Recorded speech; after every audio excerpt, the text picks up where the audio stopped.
Todos com a paz do Senhor Jesus. Amém. Vamos louvar a Deus no número 4 da nossa harpa.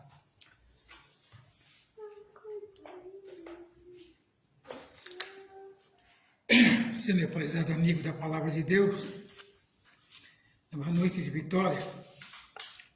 Se você tem uma harpa, leva a Deus conosco, no 4. Não desanime, Deus proverá, Deus velará por ti. Sob suas asas te acolherá, Deus velará por ti. Deus cuidará de ti no teu viver, no teu sofrer. Seu olhar te acompanhará, Deus velará por ti.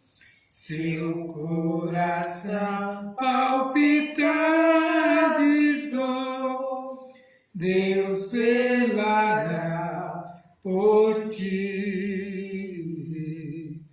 Tu já provaste seu terno amor, Deus velará por ti.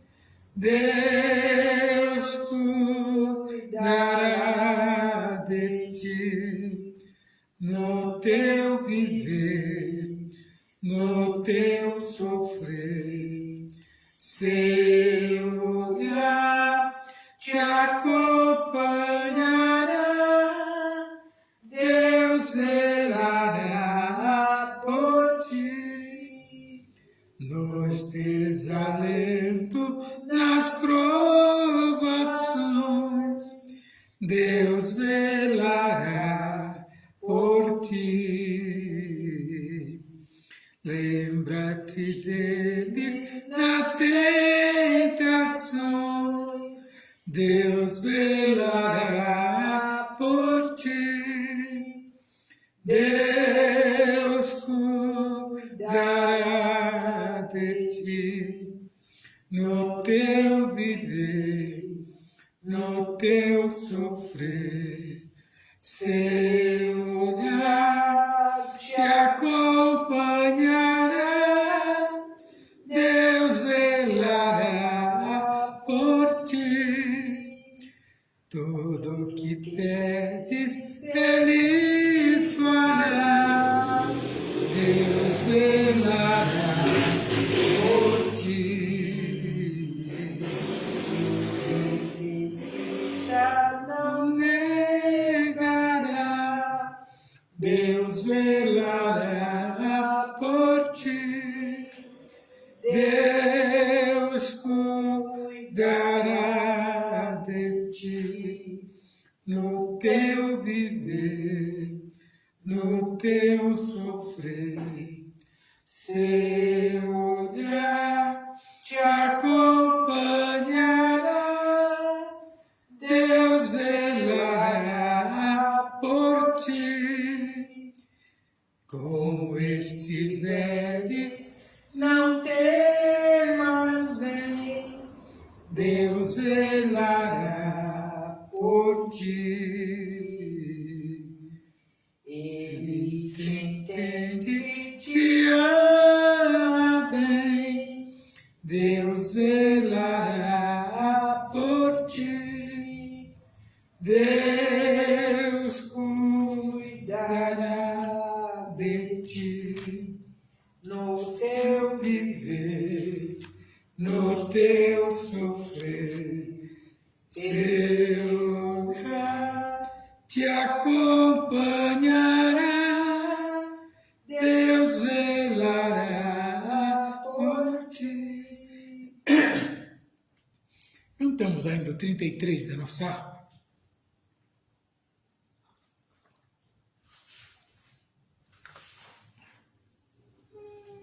Com tua mão segura bem a minha, pois eu tô fraco, sou ó Salvador, que não me atrevo a dar nenhum só passo sem teu amparo, meu Jesus Senhor, com tua mão segura bem a minha, e mais unido a ti, Jesus. Ó, traz-me que nunca me desvie de ti, Senhor, a minha vida e luz, com tua mão segura bem a minha, e pelo mundo alegre seguirei, mesmo onde as sombras caem mais escuras, teu rosto vendo, nada temerei. E se chegar à beira deste rio, que tu por mim quiseste atravessar, com tua mão segura bem a minha, e sobre a morte eu hei de triunfar. Quando voltares estes céus rompendo, segura bem a minha mão, Senhor. Ó meu Jesus, ó, leva-me contigo para onde eu goze teu eterno amor. Graças a Deus que nos dá vitória por nosso Senhor e Salvador Jesus Cristo. Vamos estar hoje lendo a palavra de Deus que está lá no livro de Romanos, capítulo 6, do 11 ao 4, e mais uma porção em 1 João, capítulo 2, do 15 ao 17. Romanos, capítulo 6, do 11 ao 14, e depois 1 João 2, do 15 ao 17.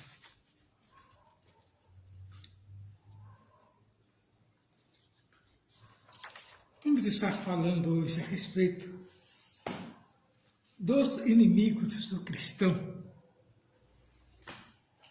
Ontem falamos sobre os caminhos, 2 caminhos, e da perseguição dos fariseus, sobre os crentes que estavam batizando com João. Hoje falaremos dos inimigos dos cristãos. E diz assim gloriosa palavra de Deus, Romanos 6, do 11 ao 14. Assim também, vós considerai-vos como mortos para o pecado, mas vivo para Deus em Cristo Jesus, nosso Senhor. Não reine, portanto, o pecado em vosso corpo mortal, para que obedecerdes em suas concupiscências. Nem tampouco apresentei os vossos membros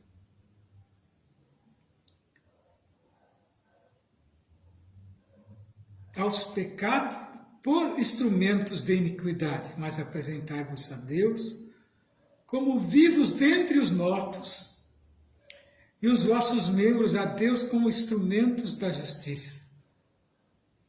Por quê? O pecado não terá domínio sobre vós, pois não estáis debaixo da lei, mas debaixo da graça. Agora 1 João 2, ameis o mundo, nem o que no mundo há. Se alguém ama o mundo, o amor do Pai não está nele. Porque tudo que há no mundo, a concupiscência da carne, a concupiscência dos olhos e a soberba da vida, não é do Pai, mas do mundo. E o mundo passa e a sua concupiscência, mas aquele que faz a vontade de Deus permanece para sempre. Então nós vemos, queridos irmãos, Paulo nos chamando a atenção, né, a respeito do que é o inimigo, né, do cristão, do homem que se converte. Ele diz que nós temos que nos considerar morto para o pecado. E por quê? Que uma vez que nós aceitamos Jesus, agora nós não iremos praticar mais aquelas coisas que nós praticávamos antes, quando não conhecíamos a Deus nem a Jesus. A Deus poderíamos conhecer, mas de uma maneira muito superficial. Jesus, então, nem se falava. Mas nós temos que nos considerar vivos para Deus em Cristo Jesus, nosso Senhor. Como vamos nos considerar vivos para Deus? Não praticando aquilo que vai fazer a separação entre nós e Deus.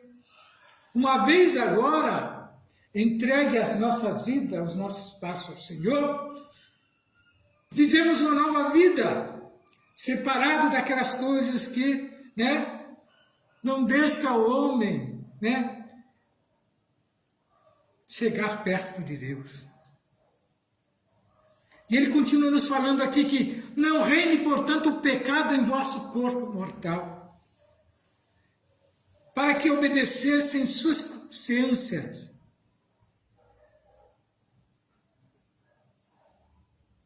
Porque quando você cede ao capricho do mundo, simplesmente é normal no mundo cometer determinadas coisas torpes que diante de Deus é pecado. Mas para muitos que vê, não. Por exemplo, a prostituição, a lascívia, a agressão ao nosso próximo. Isso tudo não faz diferença para o mundo. É algo normal, se você é ofendido, você ofende mais ainda aquele que o ofendeu, e é normal. Isso mesmo, ainda muitos veem e falam, isso mesmo, não deixa barato. Mas o cristão não pode tomar esta mesma providência, não pode partir para esse lado, que se ele fizer isso, ele está pecando. É o que muitos não entendem. Não quer dizer que o homem deixa de ser homem, mas simplesmente agora ele é um homem comedido, né? Um homem controlado, uma mulher controlada, um jovem controlado, um menino controlado. É o que o mundo não entende em nós, os cristãos. Por isso que nós estamos falando dos inimigos do cristão nesta noite. Você que está participando conosco, analise bem a palavra que está sendo falada e pregada, e você vai ver que ela vai de encontro ao seu coração. E ele continua falando, nem tão pouco apresentei os vossos membros ao pecado por instrumentos de iniquidade, mas apresentai-vos a Deus como vivo dentre os mortos, e os vossos membros a Deus como instrumento de justiça. Membros, que são membros das nossas mãos, né? As nossas pernas, o nosso corpo em si. Então agora, como nós somos cristãos, nós somos dirigidos por Deus, atos que nós fazemos não podemos mais fazer. Quando nós fazemos algum ato, imediatamente nós temos que pedir perdão pelas nossas atitudes. Por isso que quando nós dobramos nossos joelhos, nós nos dirigimos a Deus e pedimos perdão pelos nossos atos, falas, né? E atos, para que Deus nos perdoe. Mas agora usar o instrumento para ajudar alguém a trabalhar, né, em prol da obra de Deus e não mais machucar. Então nós vemos determinados esportes que eles se dizem cristãos, mas eles usam as suas mãos, os seus braços para poder ferir, né, o outro adversário, que nada mais é do que um ser humano. Isso não é maneira de se ganhar a vida, né? E ele continua dizendo que o pecado não terá domínio sobre nós, pois nós agora estamos debaixo da lei, mas não estamos mais debaixo da lei, mas debaixo da graça. Qual é essa lei que ele está falando aqui? Não é a lei normal de Moisés, mas a lei do pecado. Aquele que não tem entendimento, ele faz as práticas normais como se aquilo fosse normal. Mas agora, nós somos agraciados por Deus e sabemos que quando partimos dessa, nós temos uma esperança de morar com Cristo na glória, nos céus. Há um hino que diz que no céu não entra pecado, fadiga, tristeza nem dor. A morte lá não há. Lá não há choro, lá não há velório, não há cortejo fúnebre. No céu é só alegria, paz, saúde e graça, porque estamos diante de Deus. Diz que nada daquilo que nós vemos aqui, luz elétrica, carros, veículos, isso nada, não precisa nada. Porque a glória de Deus é suficiente. A locomoção nossa não será como essa que nós andamos aqui tão cansados, às vezes, né? Levantamos de manhã cansado, passamos os dias, às vezes, se queixando de cansaço, mas no céu não terá nada disso. Lá no céu é só gozo, paz e alegria.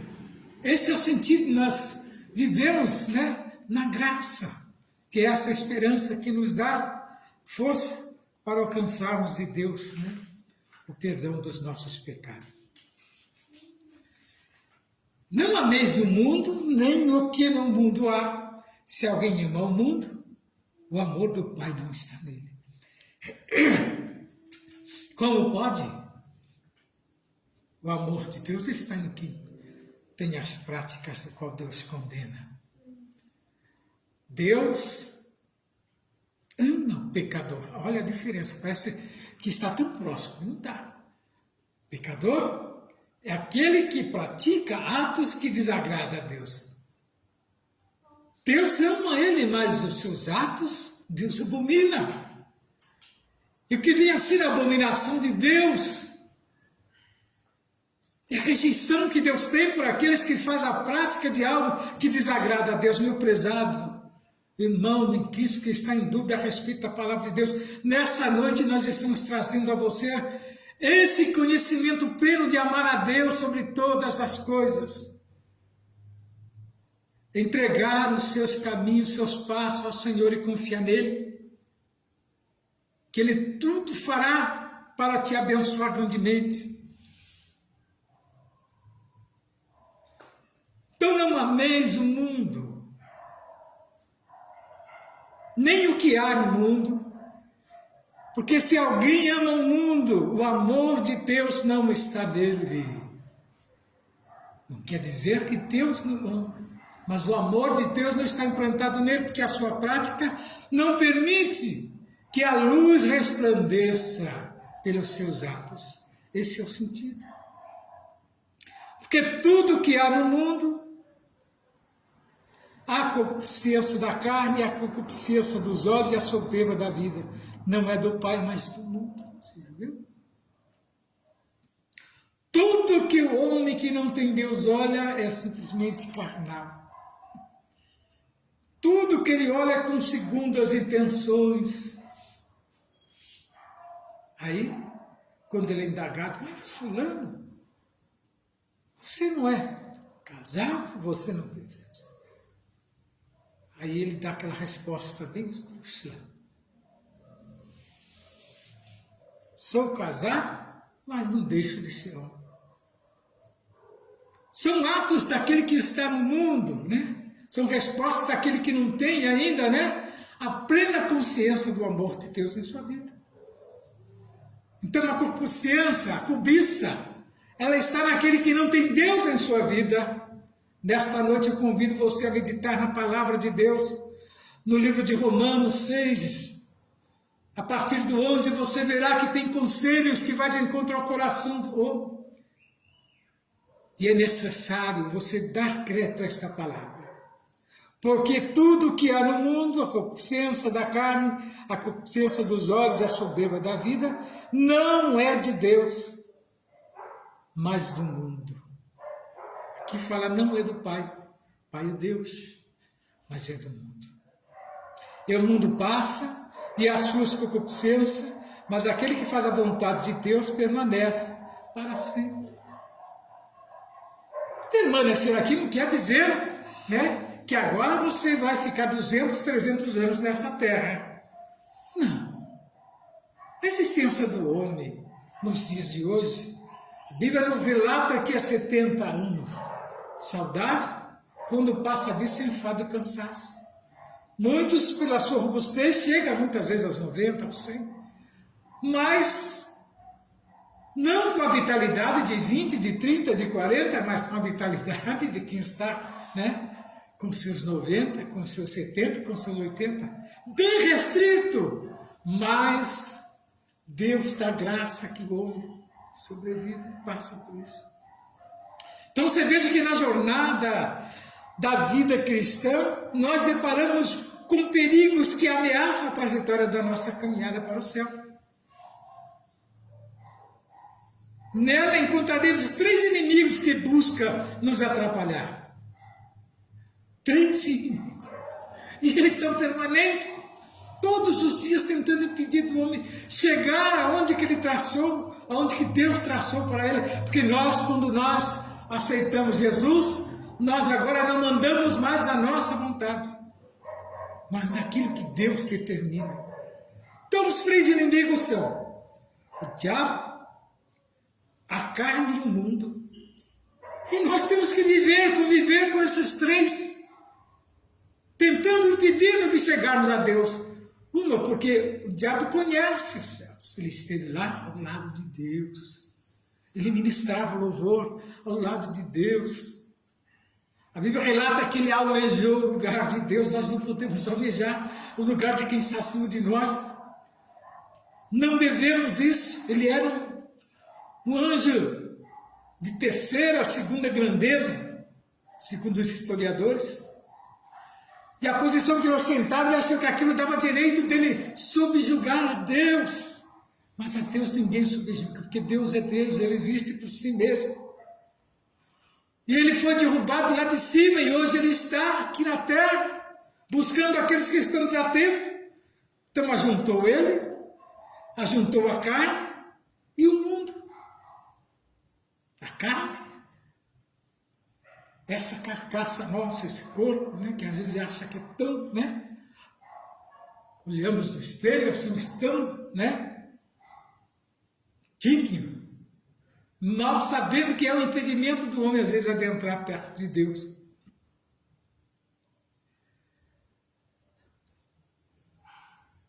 Quer dizer, diabo, a carne e o mundo.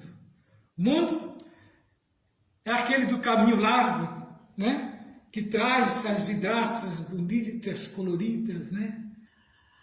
Aqueles manequins, né? Com roupas, né, chamativas, que os nossos olhos logo, né, ficam vidrados, mal sabendo que isso nada mais é do que um engodo.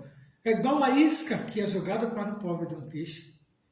Não serve nem para comer, e o coitado às vezes vai ali e ele que é devorado. Porque foi na isca a mesma coisa o homem, desatento. Ele vai na isca que o adversário joga, que o mundo prepara, cai na mão de quem? Na mão do dono do mundo, do diabo. E é destruído. Mas nesta noite, eu convido você a prestar atenção nesses 3 itens. Então veja que o mundo não está do lado externo da nossa trajetória. A carne, porém, está do lado de dentro. A nossa natureza pecaminosa, por isso nesta lição estudamos, né, esses 3 inimigos da jornada da vida cristã. Um dos primeiros inimigos que tenta nos impedir de chegarmos a Deus, quem é? Ele é o inimigo veraz, mortal do cristão. É o diabo. E ele é real, viu? A existência do diabo é como pessoas é descrita desde o primeiro livro da Bíblia, já se fazia presente lá.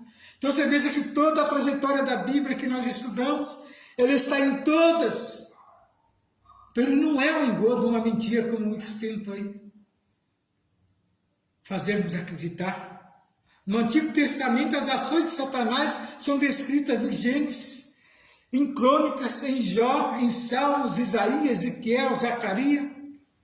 E no Novo Testamento mostra também as atuações dele. Cerca de 25 vezes das 29 passagens do Evangelho, então são muitas atividades. Então observe que em seu ministério, nosso Senhor Jesus Cristo atesta a realidade de Satanás que está lá em Mateus 13, 39 e Lucas 11, 18. Para que você fique atento, vamos estar descrevendo ele aqui, para que você possa entender a Escritura Sagrada. Descreve Satanás como um ser espiritual que pertencia a uma ordem angelical dos querubins, sendo o mais exaltado deles. Você veja.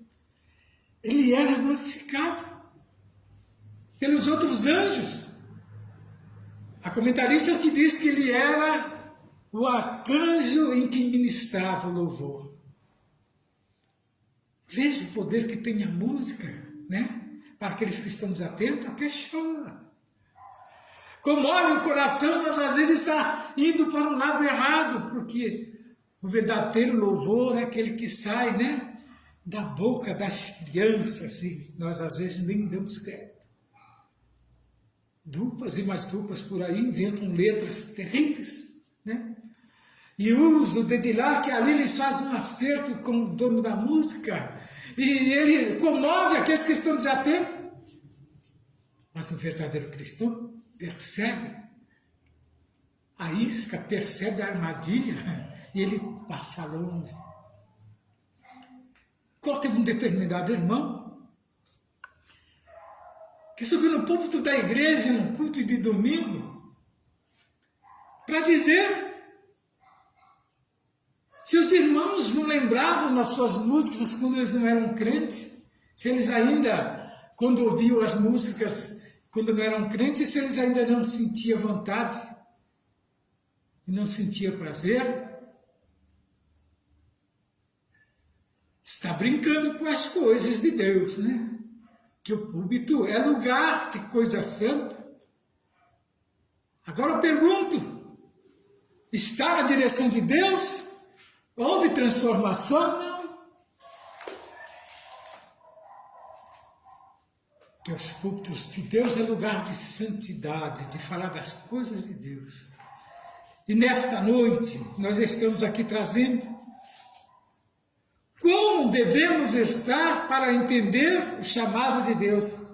Nós vemos que lá em Judas 9, por ele pertencer a uma ordem elevada, está registrado que o arcanjo Miguel contendeu com ele a respeito do corpo de Moisés, mas não ousou pronunciar juízo de maldição contra ele. De fato, Satanás é o chefe dos anjos caídos. Está vendo?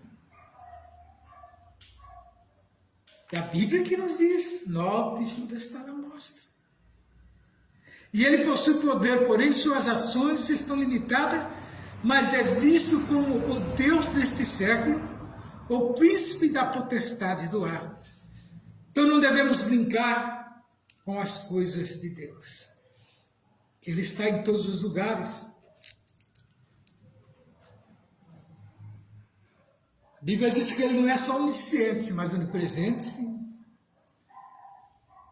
Deus não outorgou determinada atividade a ele, mas ele está presente. Por ele ser espírito, né? Entra onde Deus permite, mas se você estiver fora da posição de Deus, ele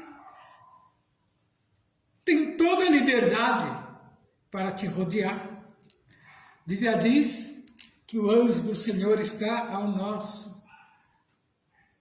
derredor, ele está ao nosso redor e o anjo ao derredor, nos guardando, sabe o que é o derredor?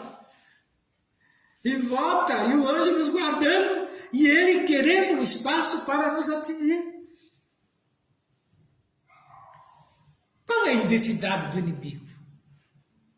Podemos conhecer o inimigo por meio dos nomes que a Bíblia usa para descrevê-lo. Serpente refere-se à sua sagacidade e astúcia. Satanás, mencionado 52 vezes, adversário opositor. Diabo, que aparece 35 vezes acusador. Maligno, revela seu caráter. Dragão vermelho, revela sua ferocidade. Tentador, ação tentadora no campo da mentira e da imoralidade. Enganador, Beelzebul, chefe dos demônios, Belial. Pessoa má sem valor. Esses nomes revelam uma natureza cruel, perversa e destruidora do nosso inimigo. Então, segundo o inimigo do cristão, a carne, conceito bíblico da carne, há 4 definições para a palavra carne na Bíblia: o tecido muscular do corpo humano e dos animais. O corpo humano inteiro, o ser humano segundo a sua fragilidade e mortalidade. A natureza humana pecaminosa, dentre muitas perspectivas da palavra carne na Bíblia, a expressão concupiscência da carne, tem grande relevância quando o apóstolo João usa esse termo que se refere à satisfação carnal.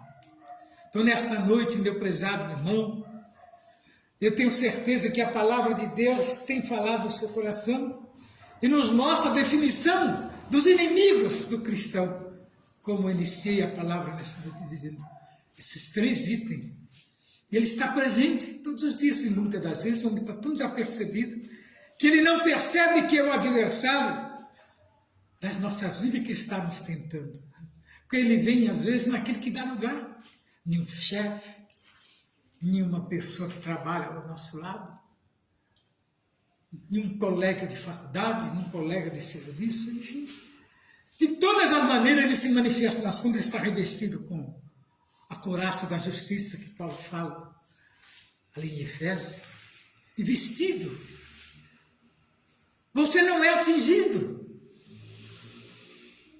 Porque quando vem os dardos inflamados para vos atingir, você está revestido, né? Como escudo da paz, a couraça da justiça, e calçado os pés no evangelho da salvação, que nada mais é do que você, né, dominar, né, uma conversa que está indo para um determinado lugar, trazê-la para junto daquilo que você participa, que é pregar a palavra. Não deixar-se levar por determinados assuntos, convites, quando forem feitos, analisar bem para que não entre, né, em provação. E que o Senhor, nesta noite, possa falar melhor ao seu coração.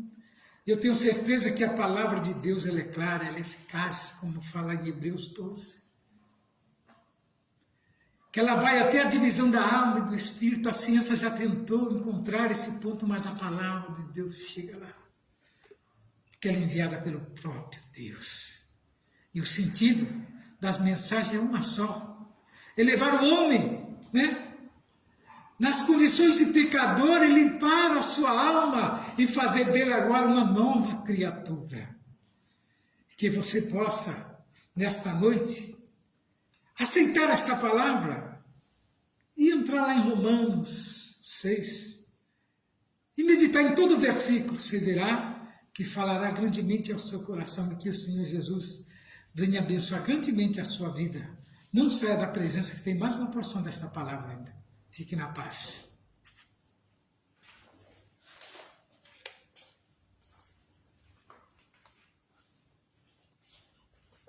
Eu saúdo a igreja com a paz do Senhor. Para nós é uma alegria estarmos mais uma noite na presença do Senhor, podendo assim glorificar e exaltar o seu nome, porque Ele nos deu uma noite de paz, nos concedeu um dia de bênção e estamos aqui para exaltar o seu nome. Eu quero ler aqui em Romanos 8, que diz assim: a nova vida debaixo da graça, segundo o Espírito da santidade e adoção. Portanto, agora, nenhuma condenação há para os que estão em Cristo Jesus, que não anda segundo a carne, mas segundo o Espírito. porque a lei do Espírito de vida em Cristo me livrou da lei do pecado e da morte. Portanto, o que era impossível à lei, visto como estava enferma pela carne, Deus enviou o Filho em semelhança da carne do pecado, pelo pecado condenou o pecado na carne, para que a justiça da lei se cumprisse em nós, que não andávamos segundo a carne, mas segundo o Espírito. Porque os que são segundo a carne inclinam-se para as coisas da carne, mas os que estão segundo o Espírito para as coisas do Espírito. Portanto, a inclinação da carne é morte, mas a inclinação do Espírito é vida e paz. Portanto, a inclinação da carne é inimizade contra Deus, pois não é sujeita à lei de Deus, nem em verdade. Nem em verdade o pode ser. Portanto, os que estão na carne não podem agradar a Deus. Vós, porém, não estáis na carne, mas no Espírito. E o que é do Espírito de Deus habita em vós. Mas se alguém não tem o Espírito de Cristo, esse tal não é dele. Isso é o que a palavra de Deus nos diz, né? E se Cristo está em vós, o corpo, na verdade, está morto por causa do pecado, mas o Espírito vive por causa da justiça. Essa é a diferença de quem vive no Espírito. Quem vive no Espírito tem uma carne mortificada, porque o Espírito Santo de Deus mortifica a nossa carne. Aquelas atitudes da carne, não vamos permitir que ela permaneça na nossa vida, porque temos um Espírito consolador, temos um Espírito orientador, temos um Espírito amigo que está sempre nos alertando do pecado. Essa é a diferença de quem possui o Espírito de Deus.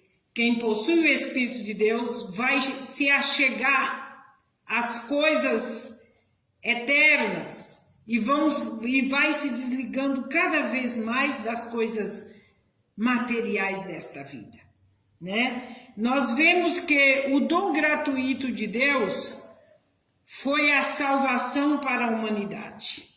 Vemos que quando Deus ofereceu a todos os homens a vida eterna com um presente glorioso e agraciado do Espírito Santo, foi enviado como garantia da vida eterna prometida a todos os salvos. O dom de Deus é a própria vida eterna concedida a todos gratuitamente. Nós não pagamos preço para adquirir essa vida eterna, mas Deus enviou o seu Filho a morrer na cruz do Calvário para nos dar esta graça de vida eterna. E quando ele subiu para o Pai, ele disse: não vos deixarei só, mas enviarei o Consolador que permanecerá convosco. E hoje nós temos esse Consolador, esse Espírito Santo glorioso, que nos impulsiona a pregar, que nos impulsiona a cantar, que nos impulsiona a orar, que nos impulsiona a fazer aquilo que o Espírito quer que as nossas vidas façam em benefício da glória de Deus. Isso é maravilhoso.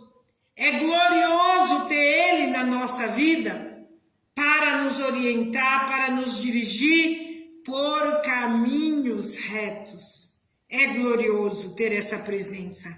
Em João 4:10, Jesus diz àquela mulher samaritana: se tu conheceras o dom de Deus, em quem é o que te diz, dá de beber, tu lhe pedirias, e ele te daria água viva.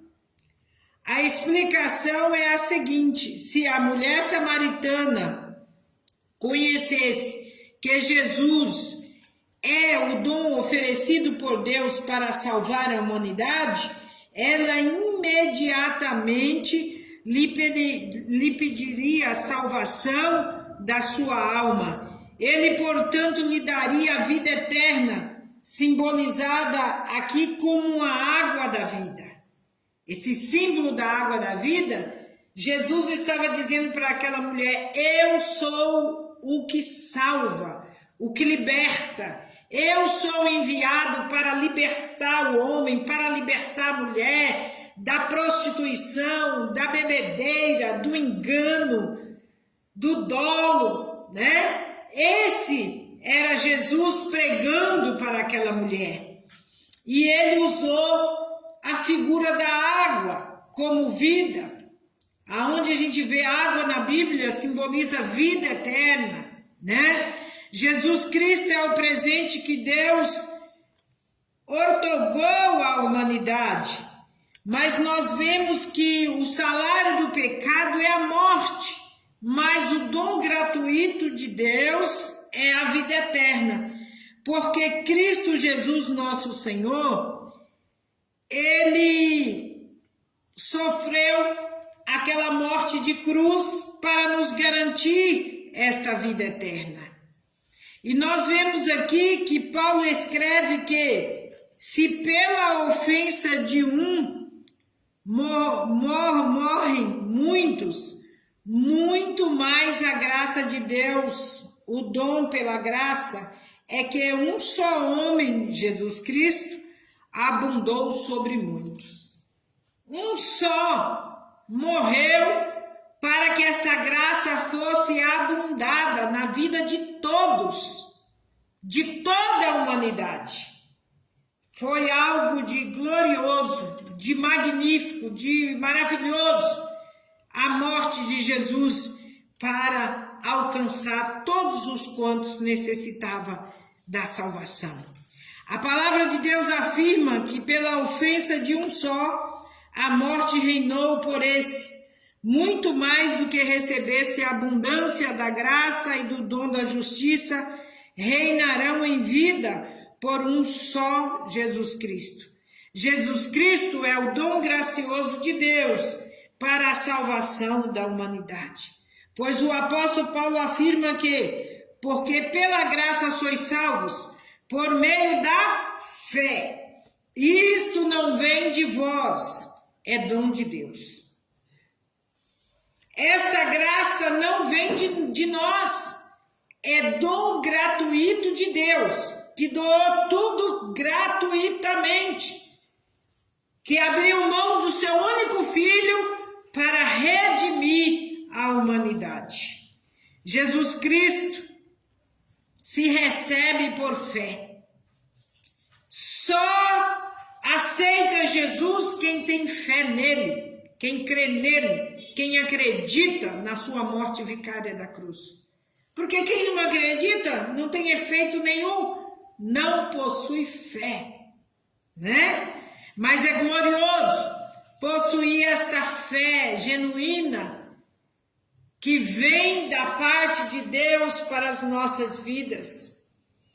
E cremos nesse Jesus ressurreto, que morreu, foi sepultado e ao terceiro dia ressurgiu. E à destra do Pai está intercedendo pelas nossas vidas. Para concluir essa mensagem, Jesus Cristo é o maior presente de Deus para nós. Quando Deus nos amou de uma maneira inexplicável paixão pelos perdidos levou a enviar Cristo, o seu único filho, para morrer por todos os homens, sendo nós ainda pecadores. Ele teve essa grande misericórdia das nossas vidas. É por isso que nós acordamos glorificando Ele, passamos o dia glorificando, anoitecemos glorificando, porque verdadeiramente Ele merece toda a honra, toda a glória, toda a adoração. Nós devemos ter uma comunhão íntima com Ele, interrupta, tem que ser uma ligação direta, constantemente, porque nós devemos Ele a vida eterna. A vida eterna foi um dom gratuito dele para nós. Não foi merecimento de ninguém, mas sim dele, que doou a sua vida para alcançar o pecador, o perdido, aquele que não tinha direito de vida eterna, passou a ter após a morte de Jesus Cristo. E eu quero orar por você nesta noite, pedir ao Senhor que entre na sua vida com esta salvação tão gloriosa, com esse ato de humilhação, com esse ato de fé diante da presença de Deus. Você pode receber Jesus no seu coração e fazer uso na sua vida da sua palavra, meditar de dia e noite.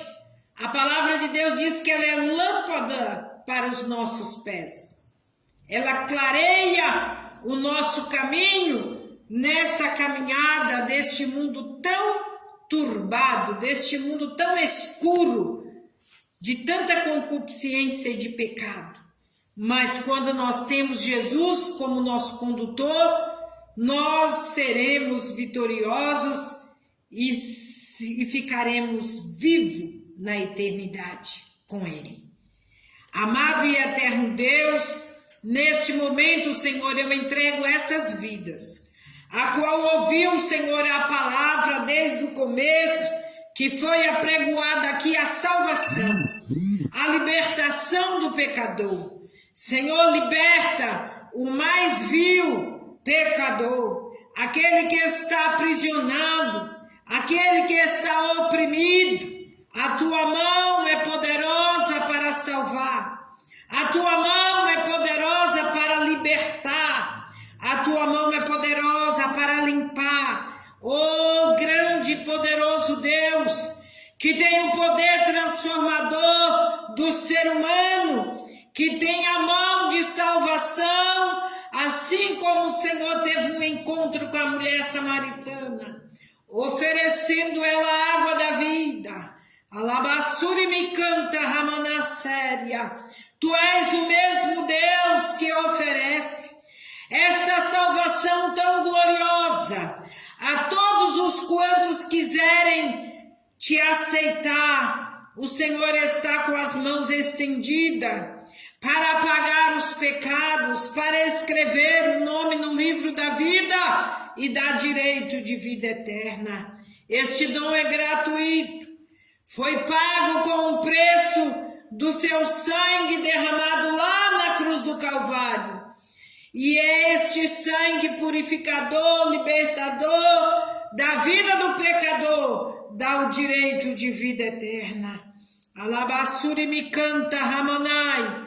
Alcança esta vida que está, Senhor, debilitada, esta vida que está cansada pelo enfardo, pela canseira, a qual o pecado traz na vida do ser humano. Mas nós cremos que nesta noite a água transformadora, libertadora, é a tua palavra na vida do pecador, que o pecador possa aceitar a tua palavra, ouvir a tua palavra, porque através de ouvir a tua palavra, ele vai produzir em si a fé perfeita, a fé genuína, que a tua palavra gera ao coração daqueles que se arrependem e daqueles que se prostram diante da tua presença.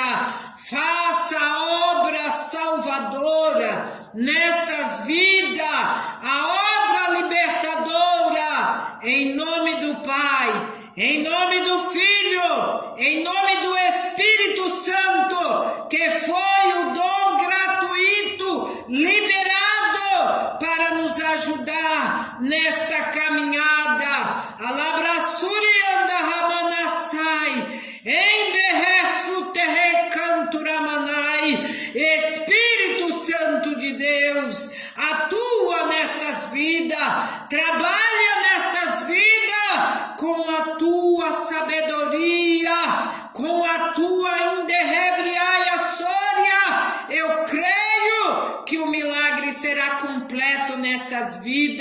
nós te agradecemos hoje e sempre. Amém.